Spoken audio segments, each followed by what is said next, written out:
네, 안녕하세요. 김영로 TV의 김영로입니다. 오늘은 12월 15일이 되겠습니다. 네, 12월 15일은 어떠한 일이 있었나 보니까 어, 한때 정말 우리 세대의 우상이었던 역도산이 이제 사망을 한 날이네요. 좀 안타까운 날이기는 합니다. 역도산에 대해서 한번 알아보도록 하겠습니다.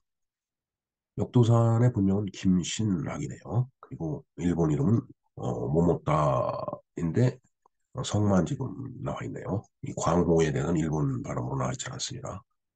그러니까 백전이 모모타라는 얘기가 되겠습니다. 역도사는 1924년 11월 14일 태어나서 해방 이후에 세계 프로레슬링계를 제패한 그야말로 한국 출신의 체육인이죠. 1963년 12월 15일 날 사망을 이제 했습니다. 역도사는 고향이 함경남도네요. 그리고 1939년이니까 24년생이니까 뭐 10대 때, 10대 중반 때 일본으로 건너와서 이름을 이제 모모타로 이제 개명을 했습니다. 사실 뭐 저 당시에 일본에 가서 활동하면서 이름을 일본식으로 개명을 하지 않을 수가 없었겠죠. 결국은 40년대 들어서는 이 그 그러니까 우리 그때 당시 이제 조선반도죠. 한반도 내에 살고 있는 우리 한민족도 이 땅의 백성들도 전부 창씨개명을 강요받았던 그런 때이기 때문에 더군다나 일본에서 활동한다면 일본 이름을 쓰지 않을 수가 없을 거라는 생각을 해봅니다. 자, 그리고 이제 이듬해부터는 역도산이라는 별명으로 일본에서 씨름을 시작을 했다고 합니다. 자, 역도산. 역도산은 이제 이게 산을 들어서 옮길 정도로 이제 힘이 이제 좋다라는 그런 이제 의미를 갖고 있다라고 하는데, 어, 뭐 여기서 창씨개명을 다시 한번 얘기를 한다면 창씨개명을 했다라고 해서 친일파라고 매도하는 것은 어, 좀 과하지 않나 하는 생각을 해봅니다. 그때 당시에는 그럴 수준이 없었다라고 생각이 들어요. 지금 그걸 갖고 비난하는 사람들 그 시대에 살았으면 어떻게 했었는지 모르겠습니다. 뭐 저희 아버지께서도 창씨개명을 했었는데 그럼 가진 것도 없고 배운 것도 없는 무지렁이들이 어떻게 해요? 바꾸라면 바꿔야지. 응? 그게 사람 사는 세상인 것 같아요. 단지 그 대상이 어, 우리의 통치권자가 아닌 일본이라는 것 때문에 지금 감정적으로 지금 다들 얽혀 있는 그런 문제가 있는데 어찌됐든 그 문제를 그렇게 단순하게 얘기할 수 있는 문제는 아니라고 생각이 들어요.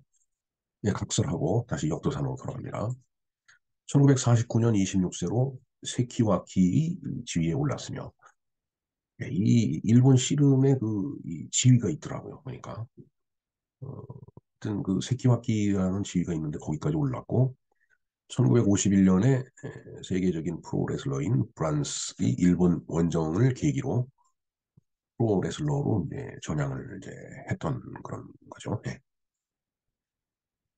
그래서 이제 그때 이제 미국으로 건너가서 이제 본격적인 프로레슬링 수업을 했습니다. 그리고 1953년에 이제 일본에서 처음으로 프로레슬링을 이제 텔레비전에 이제 방영을 이제 했는데 뭐 이때 당시는 저 프로레슬링이 정말 선풍적인 그런 인기를 갖고 있었죠.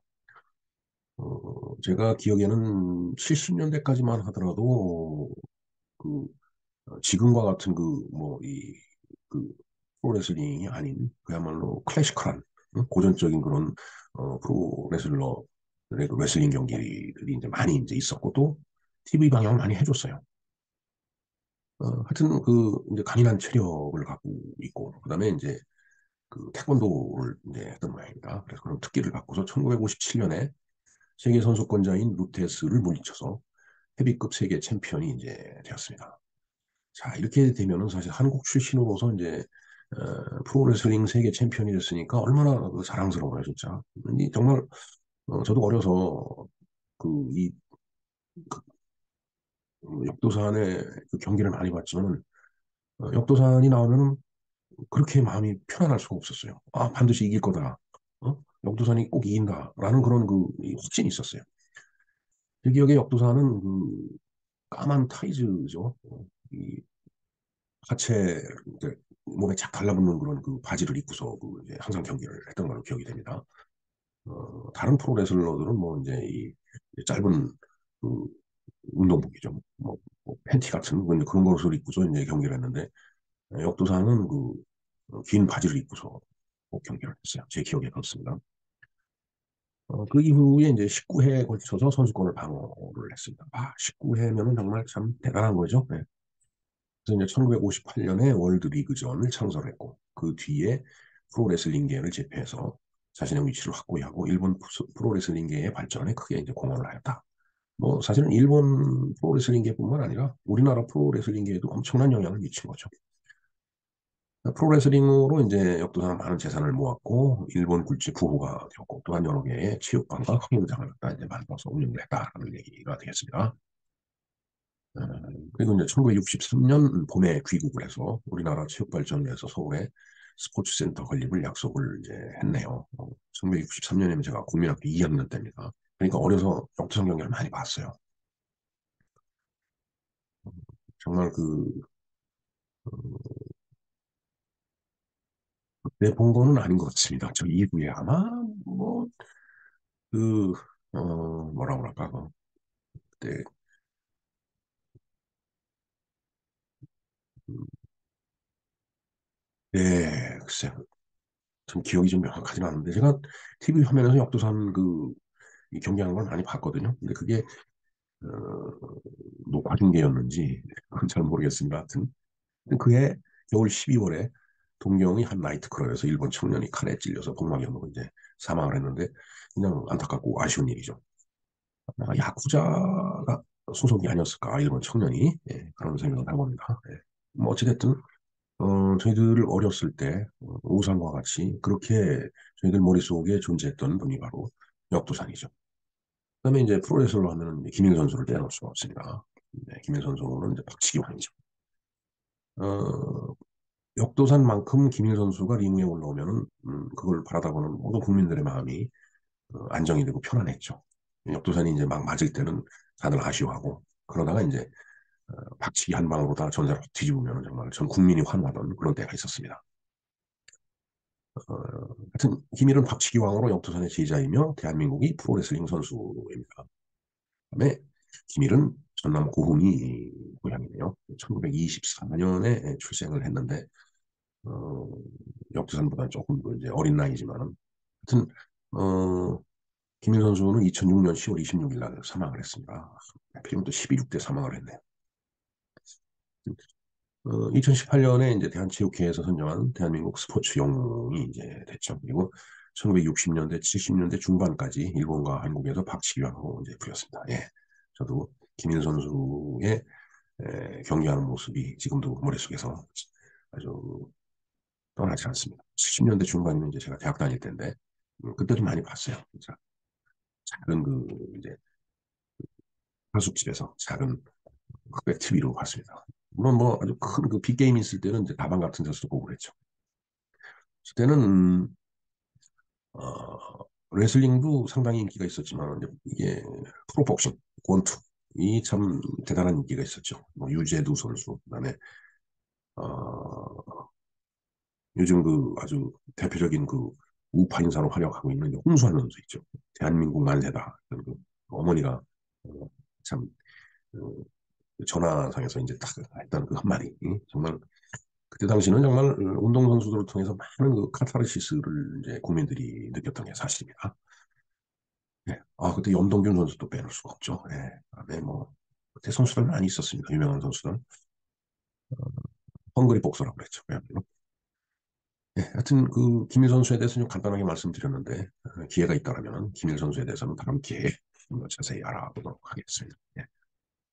예, 이 이모티콘이 근데 좀 갈리는 건데, 이때 프로 레슬러들이 그랬죠.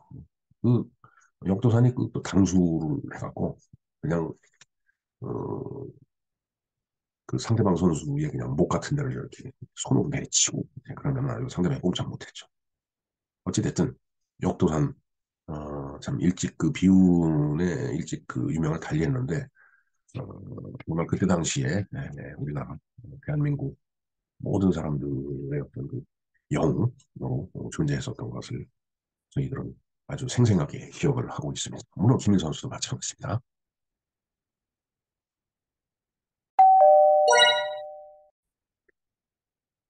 네, 이상과 같이 역도 사안에 대해서 알아봤습니다. 그리고 아울러서 이제 김일 선수에 대해서도 좀 이제 알아봤죠. 제 기억에는 그 역도 사안이 이 손으로 그 내리치는 그런 동작으로 상대방 가격을 많이 했던 것 같아요. 긴 타이즈를 입고서. 그걸 그때 당시 아나운서들이 가라데 촉이라고 했던 것 같습니다. 가라데 촉. 가라데라고 하는 것은 그 빈손이라는 뜻입니다. 가라, 비닐 공자에다가 숫자, 그 손숫자, 가라데. 가라데라는 그 이제 무술도 있죠. 예. 그리고 촉이라는 게 이게 도끼라는 뜻인데 가라데 촉하면 이제 손이 날로다가 상대방을 이제 도끼 치듯이 그렇게 이제 공격을 한다. 아마 그런 뜻으로 제가 썼던 말 같아요. 어찌됐든 역도산도 유명을 달리했고 벌써 오래전의 일입니다. 김일 선수도 마찬가지입니다. 정말 그 60년대, 70년대, 80년대까지도 레슬링을 하는 그 링 위에서 그분들이 보여줬던 것은 정말 참 국민들한테 희망을 주고 굉장히 통쾌함을 많이 불러일으켜 줬어요. 그 다음에 나온 분들이 또 있죠. 뭐, 천기덕 씨인가 뭐 이런 분들도 있고. 근데 뭔가 이 프로레슬링이 쇼 같다. 이런 얘기가 이제 많이 있었는데, 뭐 그럼에도 불구하고 지금 또그 세계적인 그 레슬링 그 프로그램이 있죠. 그럼에도 불구하고 인기가 상당한 것은 사실입니다. 네, 그리고 70년대로 기억이 되는데, 그때 이제, 그때 당시에 프로복싱 헤비급 세계 챔피언이 그 알리였었죠, 알리. 그 다음에 이제 이 프로레슬러에서 이제 그 역도사는 이제 사망한 이후에, 김일 선수하고 일본에서 나란히 어깨를 날리던 이노키라는 그 친구가 있었어요. 그래서 이제, 물론 이제 일본이 경제적으로 그때는 대국이었기 때문에, 그때 그 빅매치가 있었습니다. 알리하고 이노키하고. 근데 이제 프로복서하고 프로레슬러하고 이제 링위에서 이제 서로 겨루다 보니까 서로 그 다른 운동인데다가 룰이 다르잖아요.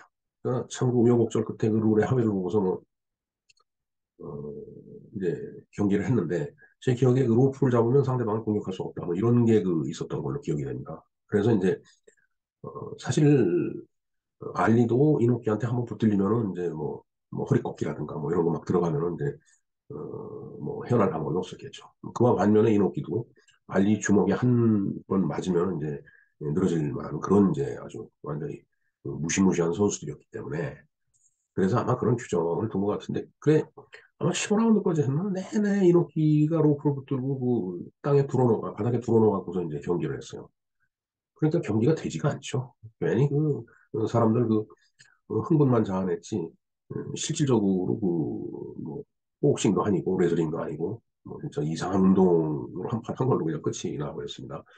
물론 뭐 파이트 머니를 많이 받았겠죠. 그 두 사람 다. 그래서 그때 아마 알리가 그런 말을 했을 거예요. 이노키 보고 뭐 누워서 그냥 내내 그런 거로 돈 벌냐고 네가 참냐고 이런 얘기를 했던 걸로 제가 기억이 됩니다. 네, 프로 복싱, 프로 레슬러 참 그때 당시에는 우리나라가 경제적으로 이제 좀 비약했기 때문에 헝그리 정신을 갖고 운동을 하는 선수들이 많았죠. 또 그들이 거둔 그 세계적인 성과도 대단했습니다. 사실은. 그리고 정말 서로 고달픈 국민들한테 희망과 기쁨을 줬던 것도 사실입니다. 이렇게 역도산에 대해서 우리가 한번 그의 그 일대기와 그가 경기하던 모습도 김일 선수도 마찬가지고요. 이노키나 알리도 마찬가지입니다. 그 모습을 그렇게 상상해 보면서 지난 추억을 반추해보는 그런 시간을 가져봤습니다. 네, 김영로 TV의 김영로였습니다. 감사합니다.